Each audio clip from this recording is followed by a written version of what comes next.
I want to talk about what the jury needs to know to properly hear the case of Karmelo-Anthony when it comes to trial. This is super important. Nobody's talking about this, but if the jury doesn't understand this, the outcome for Karmelo could be catastrophic. Okay? Hello, everyone. My name is Gray. This is my channel, Counsel Gray. Thank you for stopping by. I'm going to be talking about trial strategies, the current cases of the day, evidence, witnesses, facts, what to do with all of them, the strategies that I would use. I'm a seasoned trial attorney, what I would do if I had these facts and these issues in my courtroom. I invite other people to have other opinions, but this is just what I would do if I had this. Okay, so Karmelo's jury needs to know. This will be super important in court and could be the difference between self-defense and not.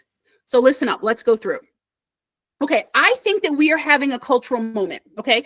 The case of Karmelo-Anthony and Austin-Metcalf is all over social media. It's starting to make its way onto the national news. This case, I heard someone say that this could be the case that splits America in two. That's insane. That's crazy. But what it reflects is, and here's the thing, I don't know if it's this case. I think that this case is coming at a time when the country is already so close to being split in two for a host of reasons. And this case just happens to be the case where this is happening. Okay, so let's move on. Okay, so what are the statements that we're talking about? We're talking about two statements. The first one was, touch me and see what happens. People are so divided, unfortunately, along racial and political lines. People are so divided about what this statement means. Touch me and see what happens. So standard English would tell you that this means one thing. Black English would tell you that this means something different. And here's the thing. Black people know exactly what this statement means. Unfortunately, white people seem not to understand what this statement means. And we'll also look at another statement a little bit further on. But Black people are not confused, right? Or certainly ones who relate to Black culture, right? Because there are some crazy ones out there. But Black people who relate to Black culture, understand Black culture, and have come up in Black culture, understand exactly what this phrase means. We understand exactly what Karmelo meant when he said this. But it's going to be important that the jury understands what this statement means. The other statement that we're going to talk about today is, he put his hands on me.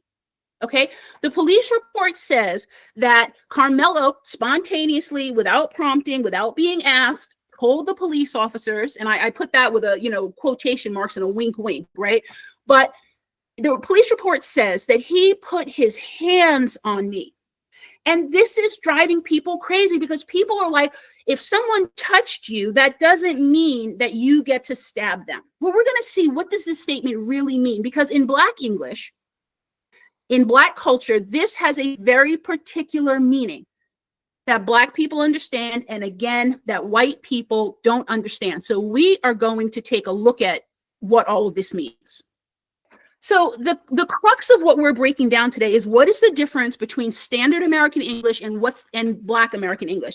Now, I'm going to go through each of these and I'm going to break them down. I consider myself bilingual because I'm very proficient in both. And I'm going to tell you how they're different and how they're the same. Okay?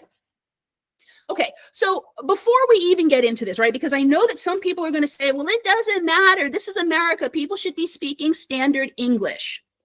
Here's the deal.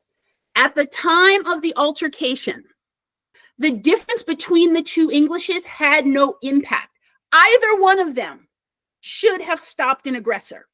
So we're not talking about Karmelo or Austin having to translate and try to figure out what the other one was saying at the time of the altercation. Because at the time of the altercation, it was clear. Okay? Where it's going to get important is when the jury is deciding which claims are available. Okay, but at the time of altercation, so if in your mind, if you just said to yourself, well, it doesn't matter, this is America, people should be speaking standard English, blah, blah, blah, let it go because it doesn't matter. And I'm going to tell you why. No matter which dictionary you're using, either English should have stopped the aggressor, should have stopped Austin and Hunter, right? We're no longer saying that Austin did this by himself. Too much has come out, including Hunter's own words where he said, we just made a simple mistake. Okay, so we're going to stop saying that Austin did this. We are going to say that Austin and Hunter did that because now we know. Either version, standard or Black English, should have stopped Hunter and Austin from doing what they were doing. Okay, however, here's where it will matter. The difference between the two Englishes will be significant come trial time. There's a distinction between what was heard and understood at the time of the altercation and what will be heard and understood at the time of trial in front of a jury. That's when failing to understand Black English will lead to a miscarriage of justice. Now, here's the thing. People understand Black English perfectly well when Black English is so cool, when Black English is shaping the slang of the lexicon. People understand it very well at that time. But when a young man's legal rights are involved, suddenly people don't understand what is Black English. So we're going to look into it. Okay, let's talk first about Standard English, SAE, Standard American English. Standard American English is the normal, right? And I put normal in quotations because there really is no normal, right? Standard American English is the normal spoken English in these here United States. However, every group with a different mother tongue has contributed something to the lexicon, something to the diction, while also creating their own version of English that incorporates or combines with their native tongue. And I'm going to show you some examples. So in this, I'm going to play this clip for you. In this clip, this baby says, "Do it again, Uncle Steve." He says it in the way that Standard English would understand it. However, he's got some serious Southern accent. And I love this because it shows how early language patterns are set. So let me play this. Let me hope it plays.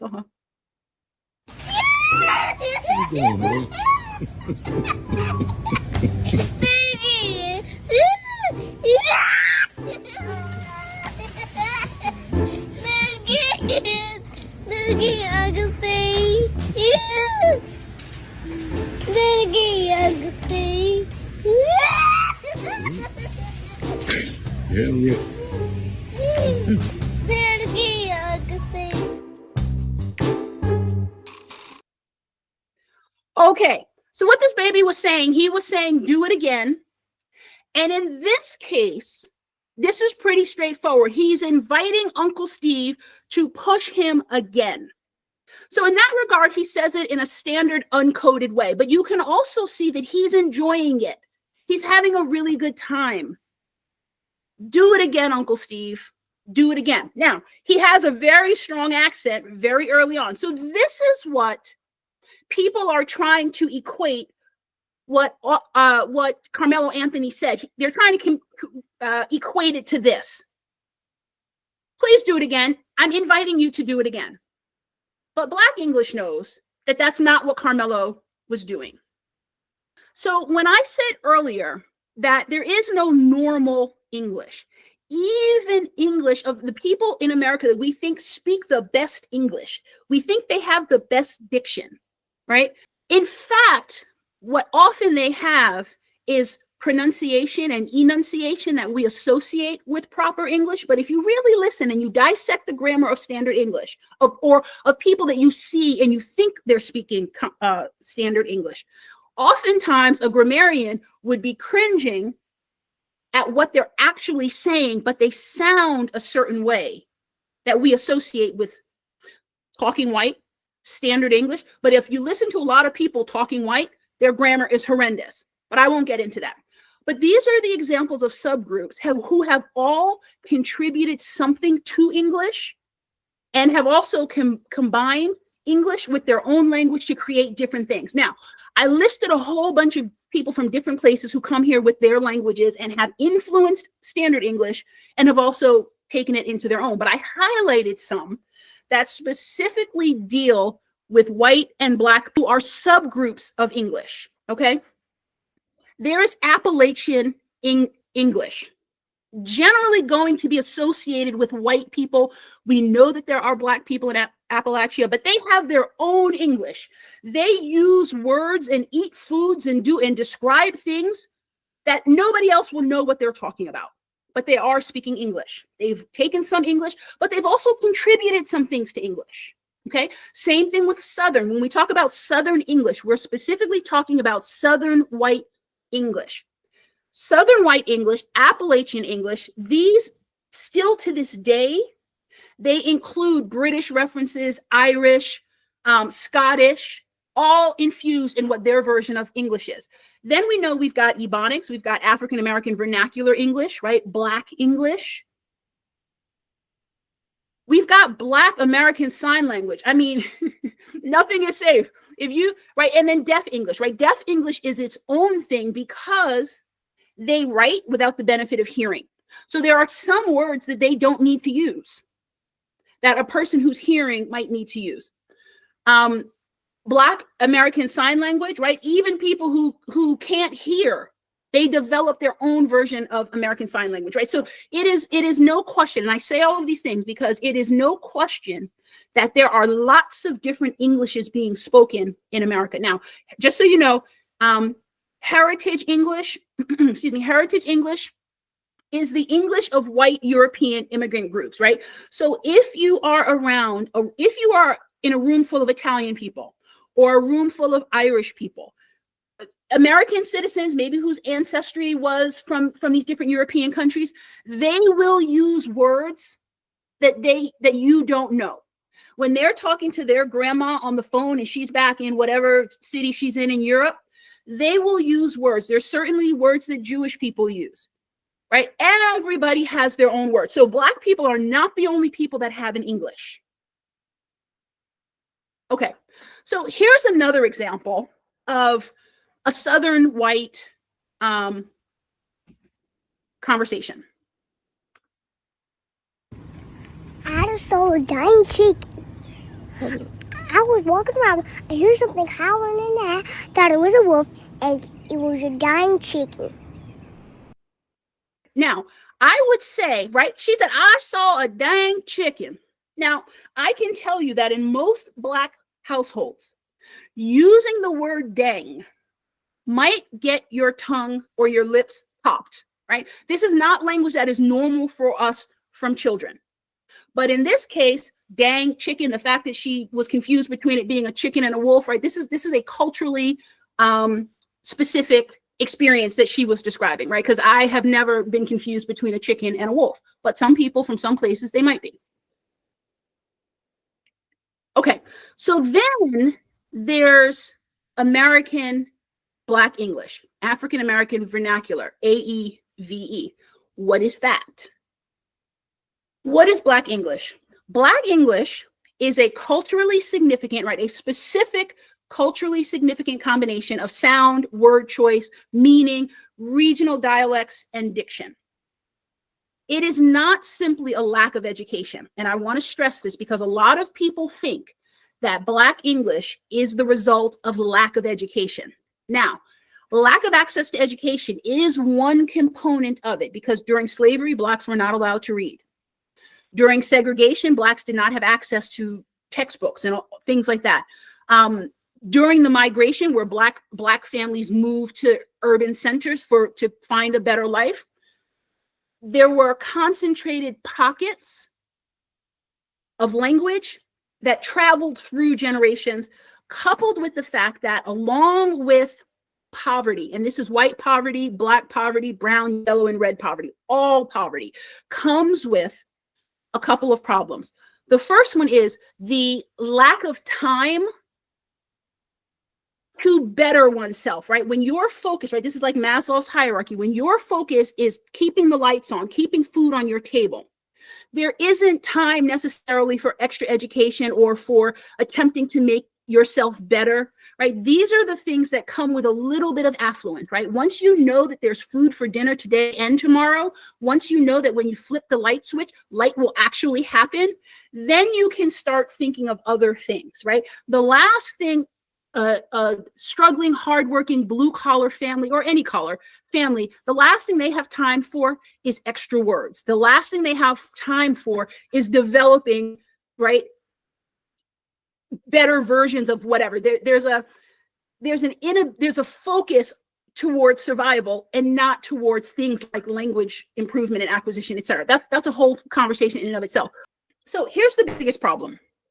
Unfortunately, when someone raised in the Black speech tradition says something, it may sound hostile or provocative to a standard English ear. However, when you put that statement in context, it's often a physiological result, a boundary, a warning, or a plea for space. So let me talk about physiological results, right? And this is a thing that people feel all the time. White people feel like Black people are hostile and angry all the time, even when it's not true. Why is this? This has been studied. There are physiological results to reasons for this. There are social reasons for this.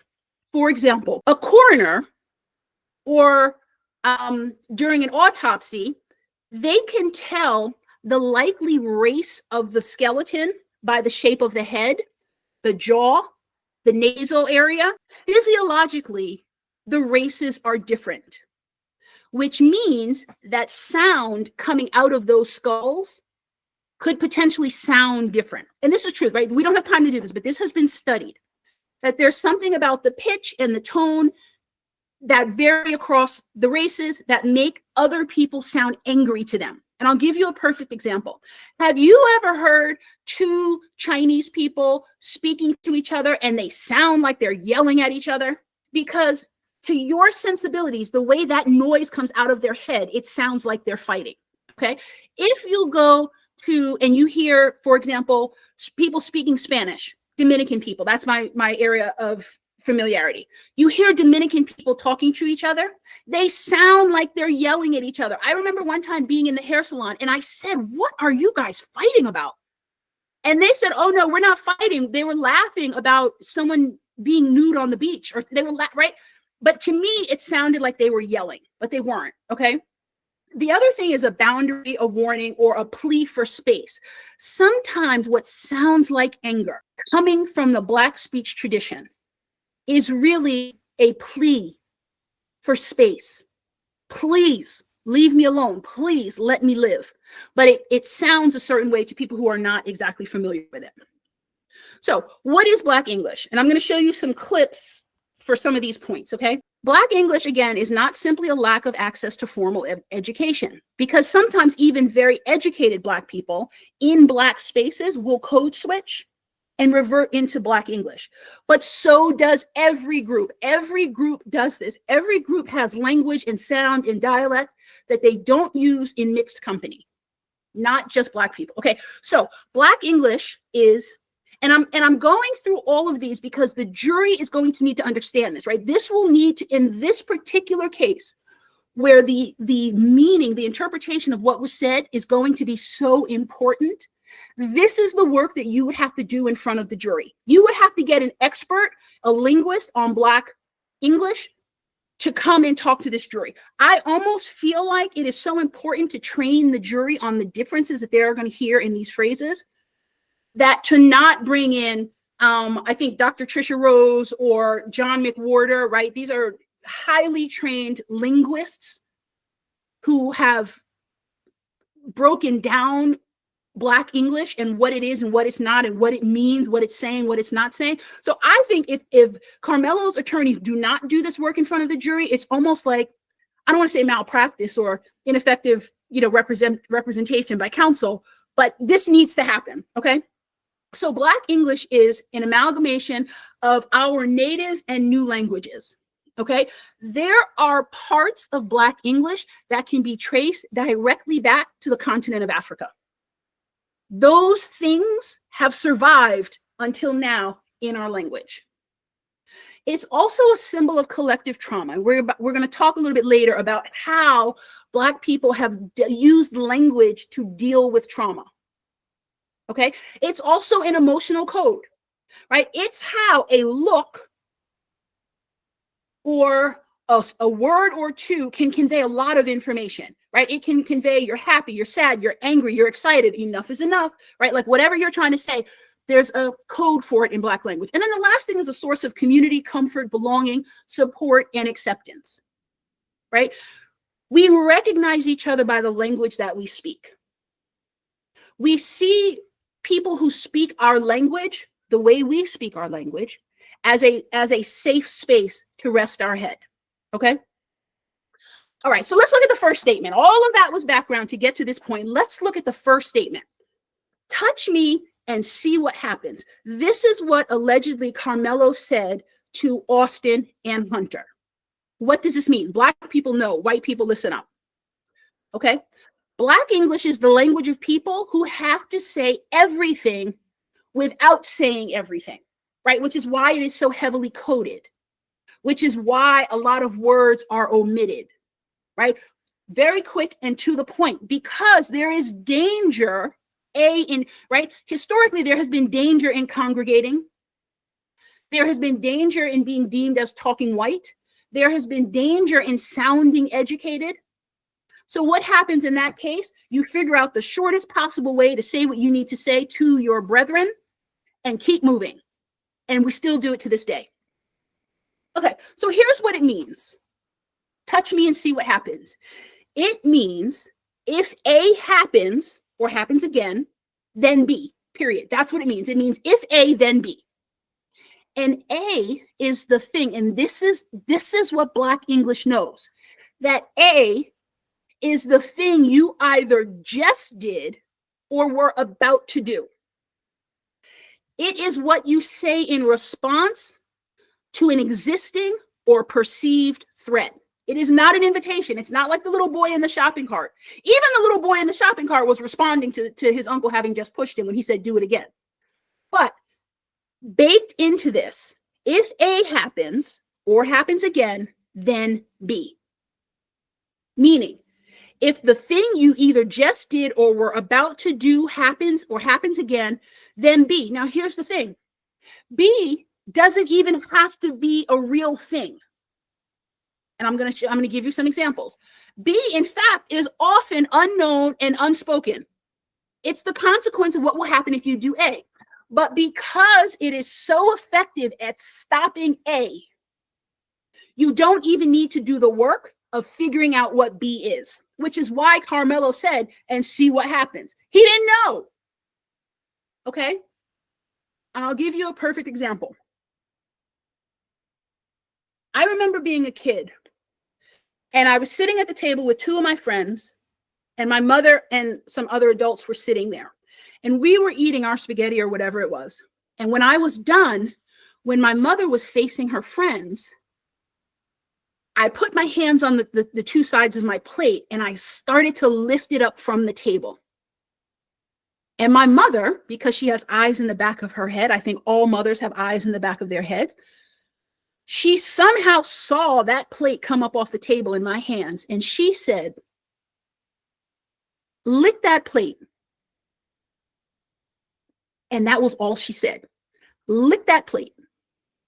What she meant by that was, if you do what I think you're about to do, which is lick that plate, something is about to happen.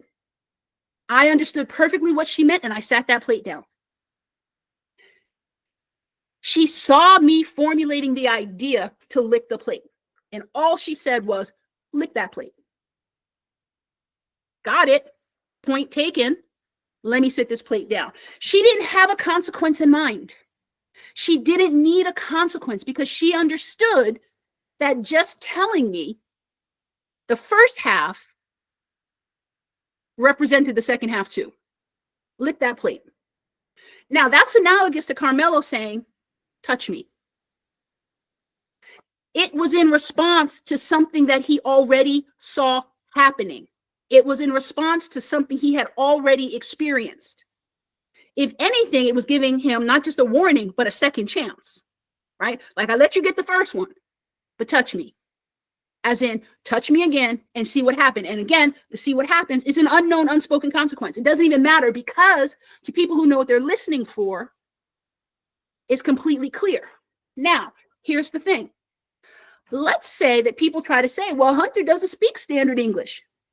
I mean, he doesn't speak Black English. He probably doesn't speak standard English either.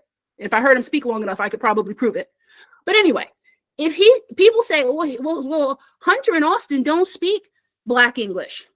They don't have to, and here's why. Because even taking the thing on face value, where he said, if you touch me, see what happens, the twins understood that there was going to be a consequence. And based on the context of the exchange, it was not going to be a happy one. Right? So no matter which English they're trying to use to interpret the statement, they had a warning. They had been advised that there was going to be a part 2 to that. Touch me and there's going to be a part 2. Okay? All right. So touch me and see what happens is never a random first strike taunt. It's a defensive boundary. It's a warning, not an invitation. And when I say it's never a first strike taunt, it's always in response to something, right? But let's say it was in response to nothing. Let's say a stranger just approached you out of nowhere and said, touch me and see what happens. You would, first of all, if that person didn't end up in a 72-hour hold for being crazy, you would be like, no thanks, I'm good. Like, I don't know you. I'm gonna keep going about my business. Like, we're not, like, who are you again, right? Anywho, it's never a first strike. Okay, so I want to play a different example for you, and some of you guys may have seen this movie, and this is a little bit of an extreme example, but it's a little bit humorous. But this guy, you might recognize, that's Ice Cube in the front.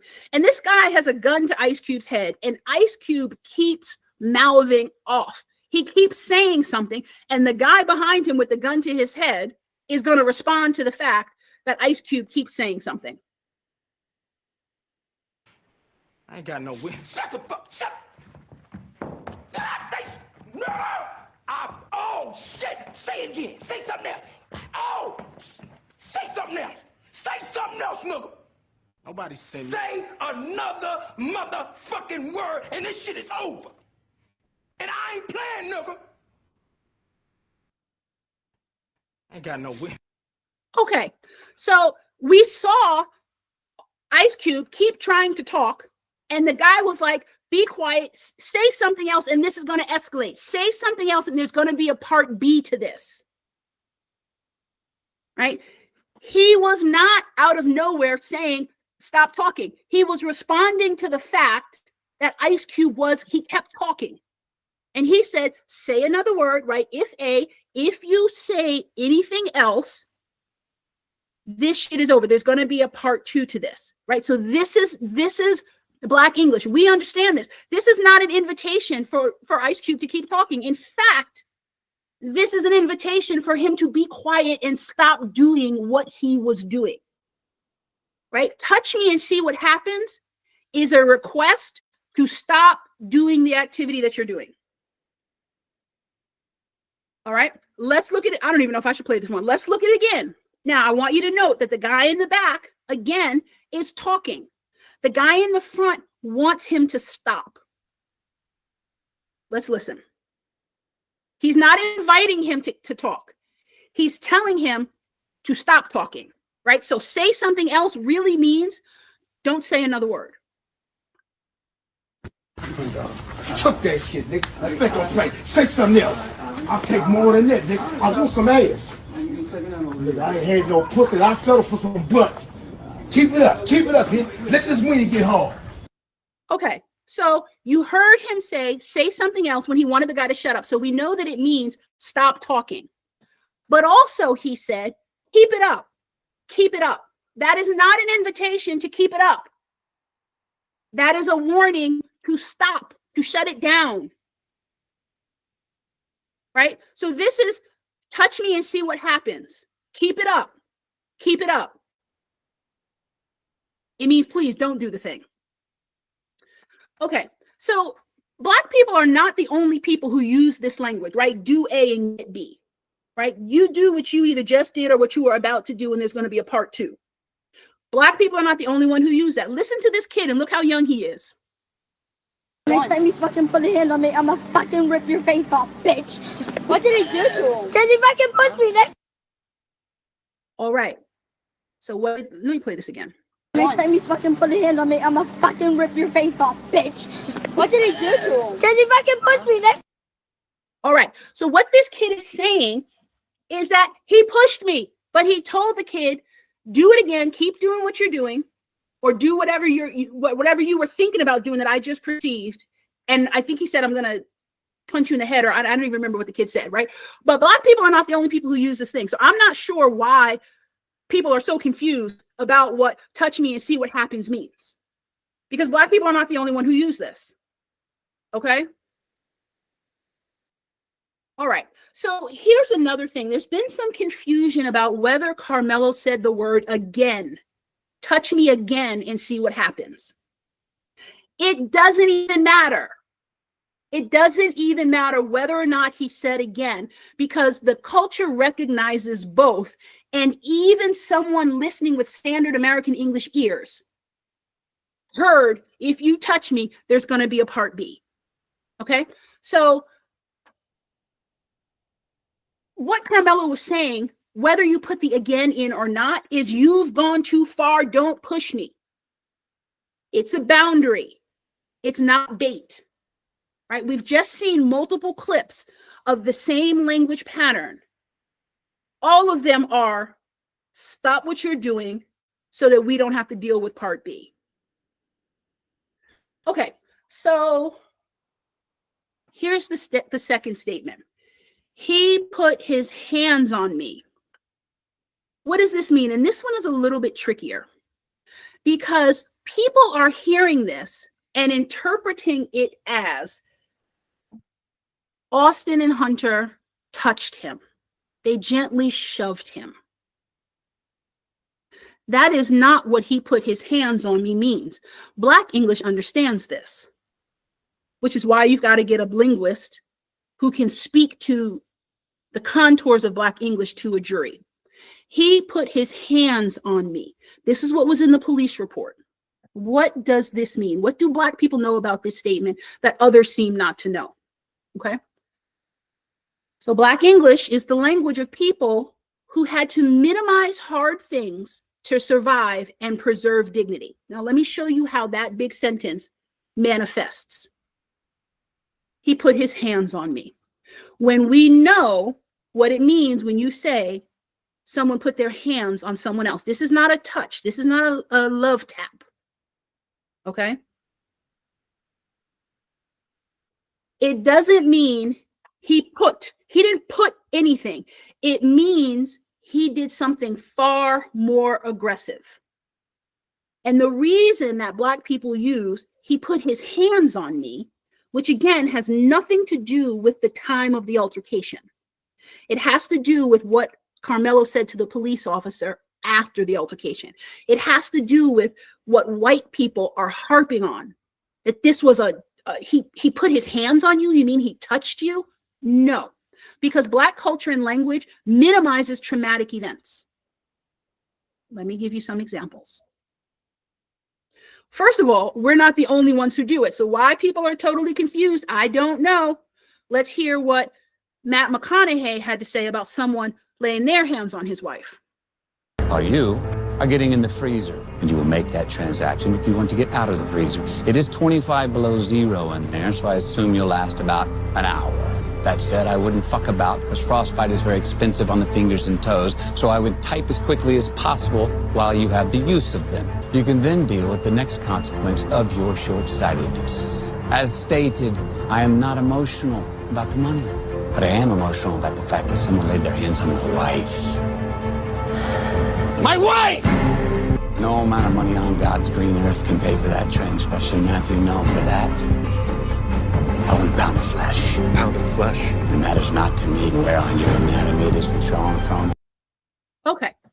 So Matt McConaughey said, or whoever his character was, said someone laid their hands on my wife, right? No amount of retribution or whatever he said. But what I want you to remember is that they flashed to the face of his wife. Did that look like someone just touched her? Let's see. Let's go back. Let's take a look at it again. He said they laid their hands on my wife. Let's see what he's talking about. About the money. But I am emotional about the fact that someone laid their hands on my wife. Okay. Okay. This is what he said when he said laid his hands on. It's a euphemism. It's minimizing, right? It's using language to minimize what actually happened. So when Karmelo-Anthony said he put his hands on me, he was not talking about a love tap. He was not talking about grabbing his arm, right? We would like to say, right, that this kid has a hair trigger reaction and he overreacted and all this kind of stuff. But when you hear it in the context of Black English, he put his hands on me and I told him not to, right? He's telling you right there that he warned him. He's being his own dictionary right there. But, right, so, okay, so phrases like these that are commonly used in Black English, right? They minimize, euphemize, and encode traumatic scenarios. When someone says, oh, he put hands on him, what he's talking about is that that kid got his ass whooped. Okay? When someone says, oh, they got into it, that means that it escalated, right? That means that they had a fight. That means that there was something significant enough that happened that I need to tell you about it. Another one, when you hear, oh, that boy got hands, what they're really talking about is he will beat you up. He's an excellent fighter. But we reduce it to that boy got hands. Okay? He caught a fade. Now, we don't know who knows what a fade is. I mean, I know what it means when you catch a fade, but the source of the word fade, I don't know. But there's a lot of words being spoken in that one sentence, he caught a fade. Black people know what that means. He caught a fade. That's 1, 2, 3, 4 words that represents a whole page of information. Another one, Black people say, okay, bet. Now, when somebody says, okay, bet, Black people know exactly what that means. And if they turn around and walk away, if they come back around the block in their car, whatever it is, you scatter. If someone says, okay, bet, that means you're in danger. So that's what I would do. Okay. Another one. Oh, word. There's a lot of language being spoken in, oh, word. Black people know what that means. Now, on the other side, this is a little bit sadder. Black people also know what it means when you say, I was touched. I was touched. We know what that means. That means I was molested, I was raped, I was SA, I was violated. I think I'm not supposed to say those words on YouTube. We'll see. Another thing that we understand, they handled it. Well, if someone says that something was handled, we know what that means. We don't ask questions. There's a lot of language in those 3 words. It got handled. Same thing. Nothing else, right? Say less. Nothing else needs to be said. It got handled. The other thing you may hear is, oh, he went home. He went home to be with the Lord. He got killed. He didn't make it. He died, right? Whatever it means. These are all ways that Black English shortens a lot of language and a lot of information into a few short words. So Black English repackages trauma for survival. So when he says he put his hands on me, he's minimizing, he's repackaging a traumatic experience. And it's not that he was having that exact thought at the moment, right? This is a cultural norm. This is what Black people do without being told to do it or reminded to do it. We constantly minimize our trauma, okay? And why do we do that?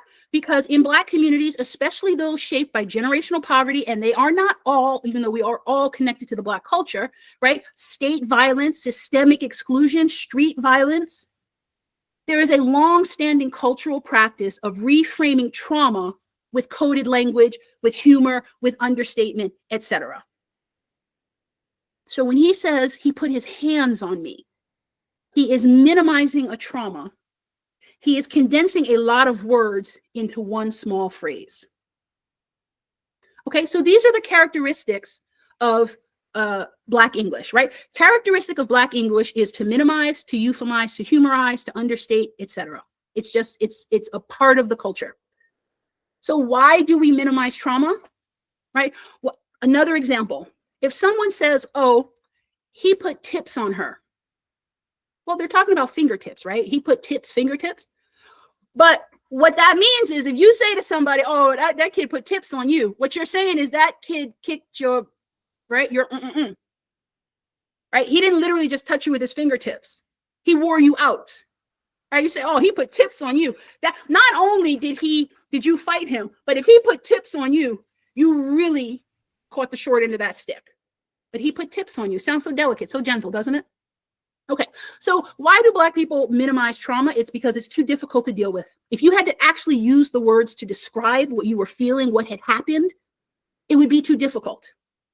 The other thing is that it minimizes the systemic disappointment of trauma to Black people going unheeded, right?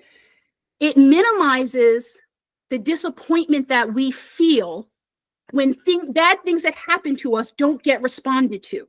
So what do? You minimize it, you downplay it. Because if you stayed in a perpetual place of thinking of what happened to you, it would drive you crazy. And Black people are very mentally resilient. And all of this is part of why. Okay? The other thing is that it preserves your dignity. I was touched. My husband put hands on me, right? You're able to preserve dignity and tell a big story. It also allows you to not be vulnerable. Now, here is the sort of flip side of this. It allows you to not be vulnerable, but that requires a little bit of a puffing up of the chest, right? And there may be some of that in this story, right? Both of these boys, 17-year-olds with incomplete minds, they were both puffing up, trying not to be vulnerable, trying to save face maybe, right? There was some of all of that going on. Okay, so from the outside, it might sound like Black language is playing down violence and trauma, but it's not that.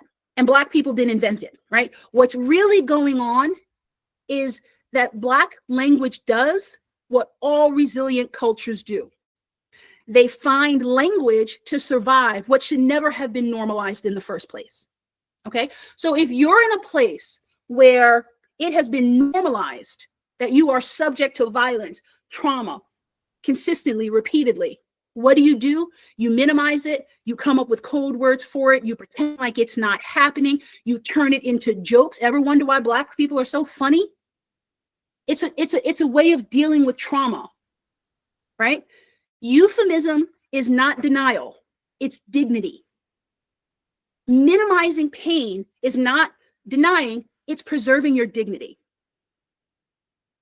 Okay, so I want to give you some examples, right? This is another version of the type of trauma bonding that happens, right? Now, this is sort of the flip side of cultural language, that it holds within it everything that is great about a culture and everything that is not so great about a culture, right? So every Black person has heard this. And if you don't believe me, ask any Black person you know. They have heard some adult say to them when they were a kid, keep crying and I'll give you something to cry about. What that is saying is minimize the pain that you are feeling. This is nothing. This is not a big deal. Stop whining. In the grand scheme of things, toddler, right? In the grand scheme of things, fifth grader, someone, breaking your pencil in half or pushing you off, the bike or something, this is not a big deal. But guess what? It is a big deal. And we know this now. Okay. This is our culture is letting go of this type of stuff, right? This type of calling toddlers little man. Hey, little man. No, let him be a boy, right? Don't tell him to stop crying. Let him process it, right? This is what I'm talking about. Trauma bonding is how one culture bakes into itself, right? Baked into this culture is some of the stinking thinking, right? And this is one in particular, but this is so much of a bigger topic. But anyway, Another one that you may hear nowadays that I cannot stand is this one. Oh, what you not going to do is. Oh, what you not going to do is. You ain't going to tell me, right? Girl, shut up. Okay. But what is that really saying? This is a trauma response, not necessarily to the thing that's happening right now, but just in life culturally. It's saying, I will not allow you to violate my space, right? And trigger my historical pain and trauma, right? Which is what they're really saying. But what they're really saying behind the anger of what you're not going to do is, what they're really saying is, please let me live. Let me breathe. Please don't violate my space. Don't violate my life. Stop triggering my historical pain and trauma. Okay, so all of that is baked into language. But like I said, Black people did not invent it. This is going to be critical for a jury to understand. Okay. So, y'all forgive me. I'm a new YouTuber. I'm not even a week old. I'm trying to figure this out. Okay, hold on. Okay, so I think I've made my case for both statements. Touch me and see what happens. And he put his hands on me.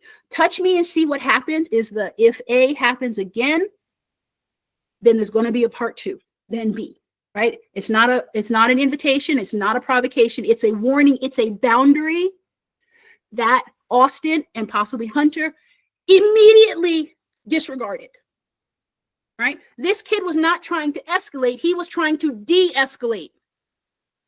This was not a provocation. This was an attempt to de-escalate. So I've made my case about that one. I've shown you multiple examples, video clips and everything. The second one is he put his hands on me. That does not mean he gently touched me. It means something very aggressive happened. He attempted to harm me. He beat me. He hit me, whatever it means. So that's the case that I have for you. If I were trying this case, and this is the whole point of my channel, if I were trying this case, this is the evidence, the facts, and potentially the witnesses. You'll need to get John McWhorter on the stand. You need to get Dr. Trisha Rose on the stand, somebody on the stand who can break this down for your jury, right? Another thing, this is why well-funded defenses succeed, because they can hire an expert linguist to come in and decipher what this means. Oh, let me say this. This is, like I said, this does not have to do with what was happening during the altercation. This has to do with whether or not the jury allows self-defense. Because if they interpret touch me and see what happens as provocation, which they're trying to do, right, which society right now would like to happen, if they don't understand what this means, they will see it as the provocation that eviscerates the self-defense action. Also, he put his hands on me. If they see that as a gentle tap or shove or push, then they may not recognize the threat that Karmelo felt like he was experiencing. So this is not a matter of some words, right? This is critical distinction that the jury needs to understand. Okay. Thank you for watching. My name is Gray. Thank you for turning into my channel, Counsel Gray. If you enjoyed what you saw here, please give a like, share, subscribe, ring the bell notification, and leave a comment. I respond to all reasonable comments. I've even responded to a few unreasonable comments. I'm glad to have you.